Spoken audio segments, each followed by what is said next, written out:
Ohayo gozaimasu minasai. Nouvelle vidéo spécialement pour Halloween aujourd'hui. Je vais vous raconter l'histoire de Rémi qui a publié sur Reddit un thread d'horreur d'une soirée en Corse. Est-ce que vous êtes prêts pour cette histoire? Moi je le suis. Alors, c'est parti.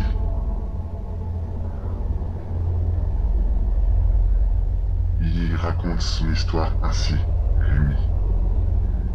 Je m'appelle Rémi, j'ai 30 ans, et encore aujourd'hui, je ne suis pas tout à fait sûr de comprendre ce que j'ai vécu il y a 13 ans déjà. Il faut savoir que je suis quelqu'un de très sceptique, et je me pose toujours des questions de comment peuvent se produire des événements paranormaux avec du recul. Mais cette soirée-là, encore aujourd'hui, je ne trouve rien de rationnel pour comprendre ces choses étranges qui sont passées. Petite histoire paranormale pour Halloween. Est-ce que ça vous plaît? Nous sommes au début du mois de décembre en 2009.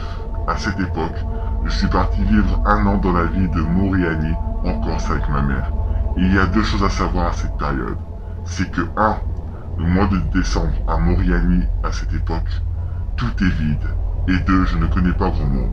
Juste un petit groupe de jeunes avec qui on faisait des conneries. C'est justement le plus grand d'entre eux qui un jour proposa quelque chose que je n'avais encore jamais fait. Aller un soir visiter une maison abandonnée à San Nicolao, un petit village juste au-dessus de Moriani. Mike, qui proposa l'idée, était le plus âgé et avait le permis pour qu'on puisse monter tous ensemble là-haut. Il y avait également Mathieu et Alexis, deux amis des environs. Je précise que cette idée effraie surtout Mike et Mathieu, qui sont plus superstitieux que Alexis et moi-même. Mais en prenant la route pour le village, une petite angoisse m'envahit. L'angoisse commence à arriver, les amis.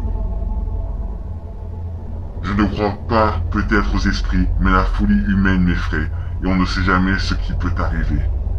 Il est aux alentours de 20 heures, et il fait nuit, et nous prenons la route qui dure environ 20 minutes. On se détend dans la voiture avec de la musique, en chantant. Je regarde tout le trajet par la fenêtre, et avant d'arriver, on aperçoit un cimetière assez effrayant, avec un cabanon fermé à gauche de l'entrée.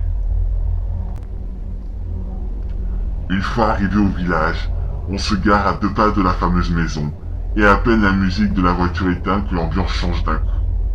Je motive tout le monde et sors le premier, mais à peine les pieds dehors que Mathieu et moi entendions un bruit assez fort en provenance de la maison. Je cherchais à comprendre ce que c'est et d'où ça vient, quand je réentendis le bruit. À gauche de la maison, un petit jardin ouvert avec un cheval blanc qui mange et nous regarde. Il est d'une beauté presque rassurante, et un peu flippant tout de même, mais rien d'anormal. C'est assez fréquent que des animaux soient en liberté en Corse à cette époque. Nous nous rapprochons de la maison et décidons de l'observer de l'extérieur. Le premier étage de la maison est au niveau de la route, mais 2 autres étages en dessous donnent dans une cour creusée avec un accès par escalier métallique du côté gauche et de pierre de l'autre. Seul l'escalier métallique donne sur l'étage du milieu car celui en pierre descend tout en bas. Nous nous égarons facilement en tournant autour de la maison afin d'y remarquer quelque chose depuis l'extérieur. À travers les fenêtres, mais il faisait trop sombre pour y apercevoir quelque chose de concret. Mais on peut noter comme une buée qui sort de la maison avec une odeur que je ne connaissais pas. Je me retrouve tout seul à descendre du côté des escaliers métalliques pour regarder au premier étage inférieur, mais l'obscurité est totale. C'est en descendant au dernier étage que je constate la première chose étrange de la soirée. Il y a des braises qui fument et je retrouve l'odeur et la fumée que j'avais sentie au rez-de-chaussée. J'essaie de regarder la chose qui brûle, mais je commence à réaliser que s'il y a des braises, c'est que quelqu'un les a allumées. Il y a pas longtemps.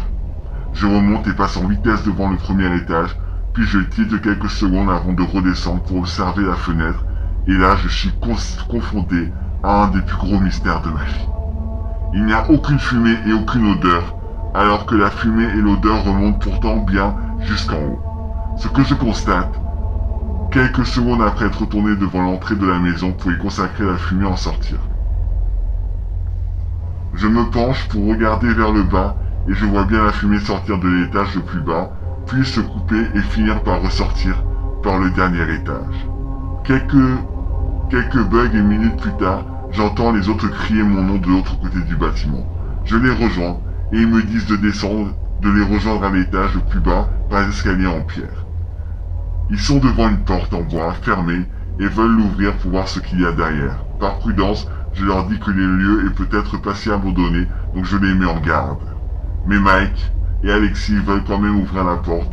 Je recule et les laisse s'enfoncer, mais la porte n'est pas vraiment fermée, et les deux tombent dans une pièce sombre, maculée de sang sec. Pris de panique, on prend la fuite instantanément, en courant jusqu'à la voiture. Une fois dedans, on prend 2 minutes pour réfléchir, et on dédramatise en se disant que le lieu appartient probablement à un chasseur, et qu'il doit vider ses bêtes ici-bas. Mike est partant pour y retourner, mais je lui explique que je suis tombé sur des braises, et donc à tout moment le propriétaire peut revenir. Trop têtu, il décide d'y aller quand même, et ne voulant pas le laisser y aller seul, on décide d'y retourner tous ensemble. On redescend sur nos gardes, il pousse la porte en grand, et Mathieu alluma sa lampe de poche pour y voir un plus clair.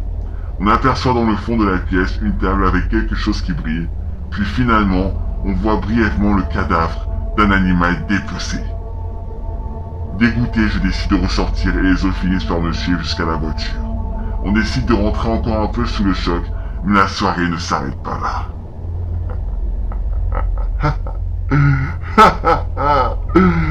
Sur la route du retour, l'ambiance est moins festive. Les premières choses que j'aperçois, c'est le cabanon en bois, à côté du cimetière, et cette fois-ci, il était ouvert. On roule encore et encore quelques minutes, et on voit qu'un arbre est couché en plein milieu de la route. On sort tous les quatre pour voir l'arbre s'il était possible de le redéplacer, mais l'arbre est bien trop gros, et ses branches l'empêchent de rouler. Je réalise qu'on n'a vraiment pas de chance, et pendant qu'Alexis décide d'appeler les pompiers, je vais voir avec la lampe de poche sous la souche de l'arbre. Mais ce que j'y aperçois me glace le sang instantanément. L'arbre n'est pas tombé tout seul, il a été sectionné par quelqu'un, car la coupure de l'arbre est totalement lisse, comme s'il avait été coupé à la scie. Je décide de prévenir les autres de ne pas paniquer, mais que nous sommes potentiellement pas seuls. Je vois Mike courir à la voiture, et je l'avertis de faire gaffe, car potentiellement, quelqu'un aurait pu s'introduire dans la voiture. Pris de tétanie, Mike prend instantanément la fuite sur la route, en courant. Mathieu lui court après pour le rattraper et le raisonner. Nous sommes plus qu'Alexis et moi, et en s'approchant tout doucement de la voiture, on n'y trouve personne. On décide de s'enfermer dedans en attendant les pompiers. Assez rapidement, Mathieu reviendra avec Mike en pleurs, car il est convaincu d'avoir vu une silhouette blanche lui passer devant les yeux. Une fois tous les quatre dans la voiture, on essaie de le rassurer en lui disant qu'il a sûrement vu le cheval, mais nous assure que non, car il n'y avait aucun bruit de pas. Finalement, tout le monde se calme et reste vigilant, puis les pompiers finissent par arriver. On leur explique la situation et que l'arbre est très probablement été sectionné mais sans connaître l'intention de ce geste. Je mentionne également le cabanon qui a été ouvert au retour aux pompiers, qui finissent par pousser l'arbre dans leur ravin. On reprend la route encore, un peu tous sous le choc, dans le silence et en arrivant en ville. Une sensation étrange de ne plus rien reconnaître. On était pourtant bien dans notre ville. On s'arrêtera même devant l'endroit qu'on avait l'habitude d'aller, mais avec cette sensation de ne pas reconnaître notre ville. Il y avait juste une légère brume digne d'un film de Silent Hill, mais encore une fois rien d'anormal à cette période de l'année. Aucune annonce de faits divers dans les journaux. Pas de tueurs recherchés. Peut-être des situations de malchance avec quelqu'un qui n'avait pas de mauvaises intentions. Mais je ne peux pas m'empêcher d'avoir encore des doutes aujourd'hui. Et surtout, cette fumée qui disparaissait entre les 2 étages sans raison. Voilà la soirée la plus étrange de ma vie, que j'ai vécue comme un film d'horreur américain. Alors, qu'avez-vous pensé de cette histoire? L'histoire, bien évidemment, de Mike. De Rémi, pardon, sur Reddit. Qu'en avez-vous pensé?